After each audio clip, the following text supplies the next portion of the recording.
Hello, everybody, and welcome to what is probably the first in our series of autumn CNF talks. These talks are where I get to interview a speaker at one of our forthcoming events. And today it's my great pleasure to be interviewing Caroline Wayman, who's Global Head of Financial Services at PA Consulting.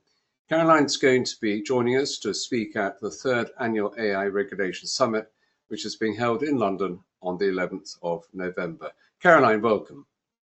Thank you very much. Great to be here. Great to have you with us. Now, let's turn to our first question. Obviously, you have extensive experience as the Chief Executive of the Financial Ombudsman Service and as somebody who runs a team of 500 people across the UK, Europe, and the US. So you're in a very good position to judge AI global regulatory trends. How do you think the approach to AI regulation is evolving in the UK? And what are the latest developments? Yeah, I think obviously it will continue to evolve, but I think the approach that has been taken thus far, which I happen to think is probably the right one at this stage, is not to try to create very prescriptive rules and rather to use some of the existing regulatory framework to create the kind of boundary lines and the overall outcomes that the regulator wants to see. And that's kind of in keeping with how the FCA in particular seeks to regulate more broadly, is to be much more about focusing on good customer outcomes as opposed to on prescriptive rules. And they relatively recently have restated that as their present position, which I think is the right thing to do. Things are moving very, very quickly, and I think it'd be very difficult for any regulator to try and give kind of prescriptive rules to firms about what they should and shouldn't do. But we'll see how that evolves over time, I think. Yeah, I mean, I suppose at the heart of that, there's really, how do you strike the balance between, on the one hand, fostering innovation, and on the other hand, protecting customers and making sure outcomes are fair and transparent. How do you think that balance is being struck now, and is it about the right balance? I think that is the balance. I think that the FCA has emphasised the importance of two bits of its framework in this. One is the SMCR, so the senior managers regime, and the other is consumer duty, which relatively recent restating and new set of expectations set out for all financial services businesses in retail context. Yeah. So that's the kind of overarching framework, and I do think that is the right way to go. And that enables everybody to understand that the boundary lines really are about overall delivering good customer outcomes and prevention of harm that's foreseeable. And that's the sort of fundamentals of those things. I think that's the right thing to do. I think there will be some quite difficult questions for regulators as they start to see how this evolves over time. And in particular, if I think about my old world of complaints and the ombudsman, the observability of decision making and being able to understand exactly what belies that, I think, is going to be important. And so, in some senses, regulators are going to need to know what the right questions to ask are and which threads to pull at.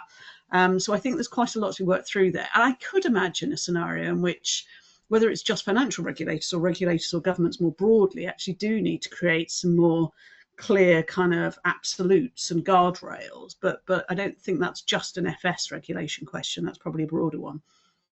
Yes, I mean that issue of explainability of decisions, say, taken by AI, is going to be, I think, quite key. And a lot of institutions seem to struggle with the ability to explain how the models work and the outcomes that they produce.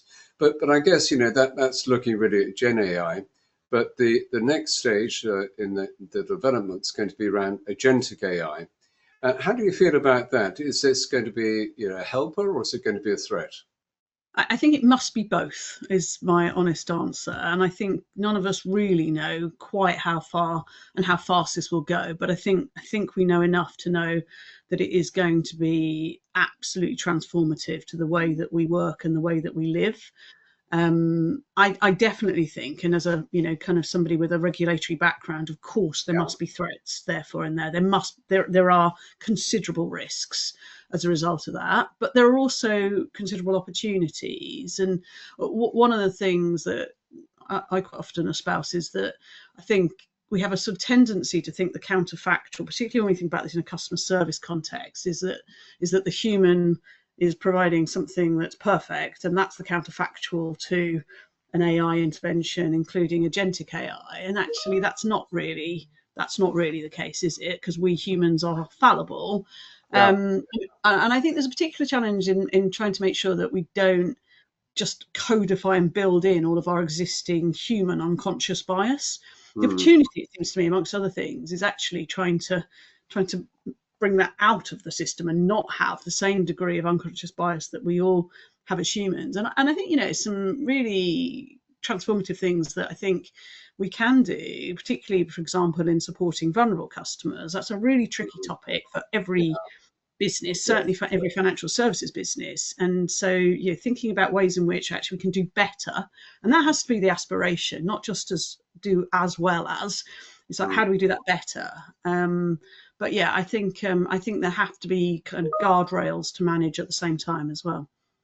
Yeah, just a supplementary on that. I mean, obviously with the AI models, that they learn as they go.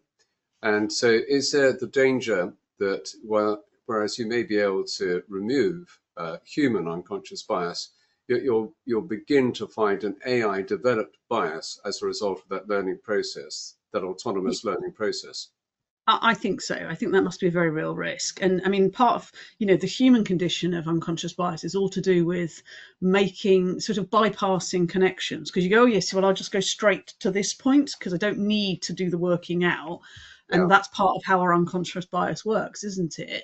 The yeah. sort of synaptic connections we make without even realizing. And so, sort of by definition, it seems to me that Mm, risk must be very real. And I think back to observability, being able to understand the extent to which that is happening is mm. something that, particularly if you sit sort of at the top of organizational boards and in executive committees, understanding how far you will be able to tell, how far will you be able to intervene, I think is going to be a really tricky kind of area for people to navigate. Yeah, absolutely. I mean, turning to how your clients are dealing with AI, how are they sort of viewing it at the moment? What are the blind spots they have, say, around generative AI? Yeah, I think it's been really interesting over the last, it's kind of exploded, hasn't it? I mean, agentic AI is sort of a topic that has exploded into action in the last kind of few months, I guess, from those of us who Mm, aren't practitioners of AI, I would say. And I would say that probably even if you went back perhaps a year or so, you would see that most of the use cases were people trying it out in kind of back office functions. And so it was yeah, quite sort of removed from the customer. And I mm, think we are seeing that shift and a lot more confidence in deploying various solutions in a kind of front facing customer operations. And there's quite mm, a lot of focus on the opportunity for being able to take cost out of operations and optimizing processes and such. As you'd expect, that's all very sensible and very natural. I think we do see quite often that people haven't necessarily put in place the proper kind of governance to make sure that this is done in the way that they want it to be. I think mm, the other thing we see is quite practically, quite a lot of clients who, quite a lot of people have deployed tools, given them out to all of their teams, but not really actually given people too much by way of training or expectation. And I mean, one of the things we've been quite recently, one of our clients is just helping them to measure the benefit of those tools and what the sort of yeah, P&L impact should be, rather than just saying, here, everybody, have this new tool set. So I think it's been a bit of a kind of explosion of many different activities. Some people running with like multiple use cases. I think mm, ability to wrap your arms around that and make sure that there's a coherent strategy and governance would be the thing that perhaps I yeah. would say, but I definitely think is a common feature in what we see at the moment. And how many of the clients or organizations you come across, how many of them are really using it to transform their business model? Right, you refer to the fact most of them are using it for personal productivity or corporate productivity, plays, back office, and so on. But how many of them are really trying to transform their businesses with a sort of holistic approach to AI and its potential involvement, how it will involve in the future? Yeah, it's a great question. I mean, I think the ambition levels are actually quite high in quite a few Mm. financial service institutions, perhaps retail banking in particular. So I think the ambition levels are quite high. I mean, I think it becomes an interesting question as to how far, what is the core business of Mm. a bank in this context? Are they, are they an AI company that does banking, or are they a Yeah. bank that has AI? And that's when you get really transformation. What should they be? What do we need them to be? Mm. And so I think there's quite, bigger than bigger than the normal sort of strategic questions to answer there. Mm. And given all of that, do we have what we need at the top of this organization, and across our board? And because Yeah. those are, there's a, I mean, I would say probably most people are not there yet in really flipping that, but do they get there? Yeah, potentially. I think so. Yes, I mean, you mentioned earlier the need to have good AI governance, which brings us back to the issue of boards and Yeah. how well prepared they are. And also, I suppose, it's a generational thing, isn't it? That the people sitting on the boards may not have as good a grasp of technology as some of the younger executives in their organizations. Do you think that there's a sort of a skills and knowledge gap there? Are they fully versed in the potential of AI? How do you see boards at the moment, and how Yeah, well they get to grips with the whole thing? I think there's definitely some gaps to fill there. I think that a lot of boards, I mean, I chair a board separately as well. I mean, a lot of boards have increasingly tried to diversify across their non-executives in particular to make Yeah. sure that it's not sort of archetypal, just people at the back end sort of having concluded their executive career. You do want that sort of experience. That's incredibly important. But Mm. I do think it's going to be a challenge for boards to be able to, as ever, it's kind of, as board members, it's not really, you don't need to sort of supplement you being the expert in AI, but you need Mm. to know what the right questions are. And whereas on many other Yeah. topics, Yeah. they will have navigated that or something similar.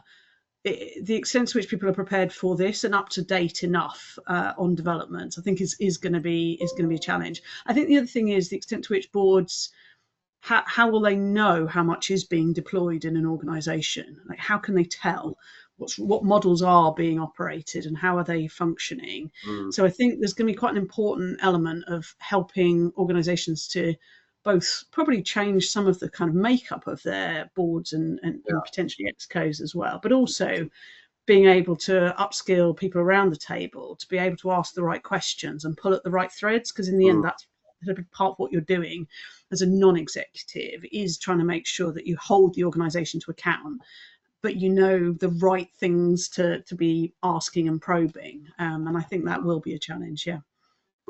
Absolutely. Final question. So, if we were having this interview in, I don't know, 5 years' time, and you're looking at the state of regulation of AI, what do you think would be the situation then? What would be the biggest challenge? Do you think all these issues we discussed will have been sorted out? People understand what they're doing. The definition of what a bank is has been, actually answered by events over time and developments. Where will we be, and where will regulation of AI be in financial services in 5 years' time? Yeah, I think it's almost an impossible question to answer. I mean, I think the pace at which we're moving is breathtaking, and Mm. so will the position hold in terms of what we explored earlier, that we have a framework, we have our existing guidelines, and or will regulators have needed to step in? I mean, I would anticipate that we will have had, almost inevitably, in the next few years, we'll have our first kind of fairly significant thing go wrong that will Mm. make everybody go, "Oh, hang on a second, what Yeah. does all that mean then?" And so I'd sort of relatively confidently predict that there will be firms that have things that go wrong and that make regulators say, "Well, hang on a second, what do we need to take from that?" And is that, whether that leads to more prescriptive regulation? My own view would be that that is still to be resisted, because actually, to a large part, the main way to get good outcomes here is a combination, I think, of good culture and good governance in the organisations themselves, and creating the conditions for that to happen, together with the conditions for innovation and being able to help people to continue to evolve, but to do so very much with good outcomes in mind, not just sort of for its own ends. But so I think a slightly doom-laden prediction, but I think we will, just because that's life, we'll see something, a high-profile failure or a high-profile moment in time that will make select committees and regulators and governments go, "Oh, hang on a second," and then things will evolve from there. Yeah, very interesting thoughts. Maybe we'll need AI to come up with the regulations for AI models in the future. No doubt. All be far too complex. We've run out of time, Caroline. Thank you so much for joining us today. For our viewers, Caroline will be speaking at the 3rd Annual AI Regulations Summit in London on the 11th of November. Further information available on our website, www.cityandfinancial.com. Caroline, I look forward to seeing you in November. Thank you. Thank you.